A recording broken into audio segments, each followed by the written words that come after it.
Zdravím a vítam vás u prvého let's playu z Metin 2 Praeterity. Moje meno je Braj a rád by som toto video spravil ako úvod do série let's playov z tohto Metinu. V začiatku vám tu dneska ukážem troška pár mojich vecí, ako som na tom a postupne vysvetlím, ako by som chcel tú sériu zamerať, na čo a čo sa v tom bude odohrávať v tej sérii. Takže začneme od equipu. Takže idem si prísklad. Takže začneme s mečom, klasický na draka, 43%, 20 cieľa, 15 drak. A myslím, že stačí, je to taká pohodička. Tom helma, klasický 20 drak, otrava, 125. Brnenie, ľadové klasika plus 3, hodnota útoku, MBčka, preziať, 125.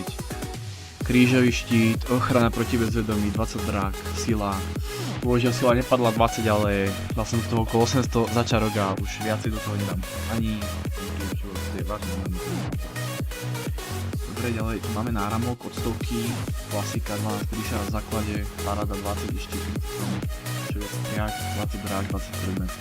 Malo by tam byť ZBčko, ale ja potrebujem nejako.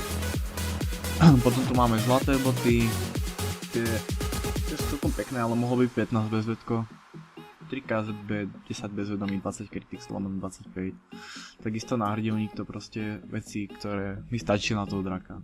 Dávam ho solo, berem mu za 45 000. No, to s celkovým dopingom, keď si dám iba útok, tak 42. Takže ďalej, k tomu ešte používam buď netopiera, alebo unikorna. Obidva predávajú 5% na príšery. Statusy mám takéto, keď privolám ešte mahličko, tak mám 505 na príšery, myslím. Áno, 505 na príšery, 90 drák. Keď si hodíme takto, že hop, tak máme 100 na kritik, takže ja myslím, že v pohode mi stačí. PvPčko ešte nemám nejaké hotové, takže to mám zatiaľ takto. Smaragdové náušnice 2x18, raz 16 plus 20 polo.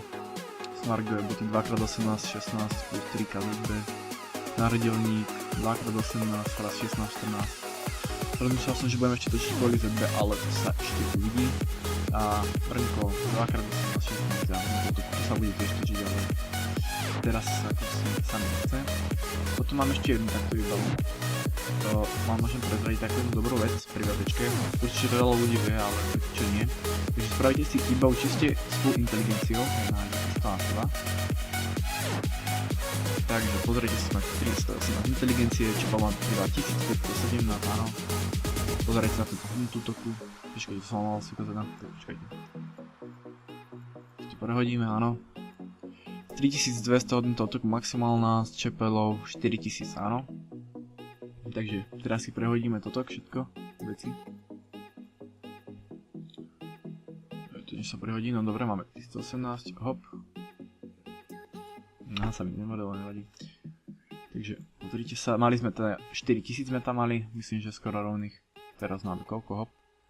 O 500 hodnotu útoku viacej, takže je to paráda, na drakovi mi to pridá okolo 4 až 5k damageu, je to parádne. Som aj rozmýšľal, aby sme si zašli draka, ale toto video chcem urobiť také kratšie, úvodné. Ešte vám chcem ukázať, ale niekam som dal. Čo meč na PvP, ale neviem, či som hodil do skladu. Čiže som si možno mohol hodiť také dole.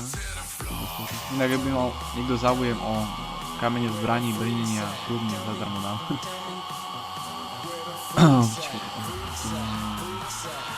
Ešte, ak by niekto mal záujem o ľadový luk, kľudno, tak môžem predať, mám ho dosť vlastno. Skoro zadarmo, ako keby čo ja viem, tých 200, 200, 300, 300, hej. A mením ešte požehy za čárka kurzom 1 požeh ku 1,5 za čárku. Takže myslím, že celkom dobrý kurz. Vymením kľudne aj 3000, hej, lebo tie začiatka proste či požehy mi to proste iba ležia v sklade a nemám ich ako využiť teraz.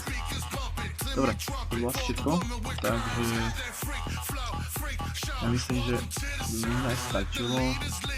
To bolo proste iba taký voľný diel, ktorým som vás chcel osloviť, aby či sa vám proste páči, či sa vám proste ľúbilo, či sme draka, Venestru, bude pridaná nová mapa, neviem kedy, dneska alebo zajtra by máme pridanú mapu, s najbližším updateom by to malo prísť, ale proste mala by byť nová mapa. GMK sú strašne ochutné proste, ak ste ešte tento server nehrali, tak je to proste strašne parádne, rozmýšľal som ešte gameplay natočiť, ale to až potom. Je to proste veľmi dobrý server, len viacej ľudí by to chcelo. Dobre, to je vlastne všetko, takže ja vám ďakujem, že ste to pozerali a určite napíšte, či by ste chceli let's play, gameplay, alebo kľudne nejaký návod, ako začať, alebo ako sa najlepšie zarobiť, ja robím to problém. Dobre, takže ja vám ďakujem a zase pri ďalšom videu.